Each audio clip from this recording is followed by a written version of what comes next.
versatile people in the industry. You can find her on the back of your favorite book on your local bookshelf, or you can find her on the big or small screen. Everyone, please give it up for Drew Barrymore.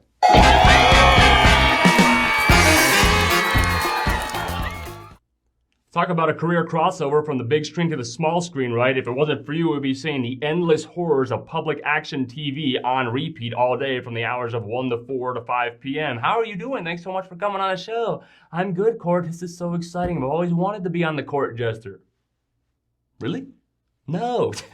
That's exactly what I kind of didn't expect to hear. So you're always welcome here, put it that way. So the first question I have, and I think everybody has on their mind, is that really you in the Amy Fisher, Joey Buttafuoco movie that was on the Hallmark Channel, I believe, back in 1992?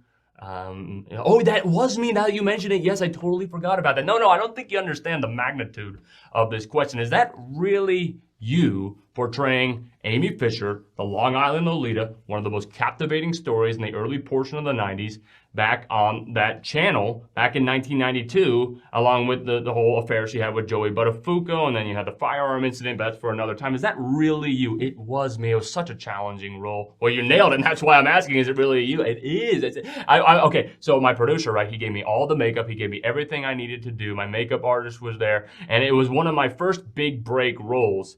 So it was really exciting. I love doing it. And that's just the prelude off that. That's exactly how I found out who you were in the first place, because I was just on YouTube looking at the most captivating events of the 90s. I see Drew Barrymore, Amy Fisher, portrayed by Drew Barrymore, come up, and I'm like, I might as well watch it, you know? So I was looking at that too, because I was in the infancy in the 90s. I didn't really get to miss out on some of the crazy events that defined the decade, per se. So you've taken the route, sort of, I say, the Kelly Clarkson-esque route, where you've gone from one sector of the industry to another. And what I mean by that is Kelly Clarkson was a singer. You have gone from an actress, and you both crossed over to a talk show host. How's that been?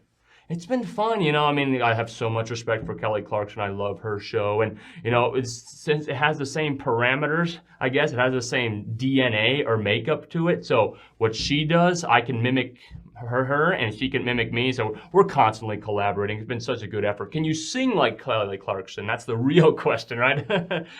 Not exactly. Well, I mean, you're so talented in each realm that you have. So the Drew Barrymore show, it's an Emmy-nominated show, all right? And who has been your favorite guest that you've had as of late?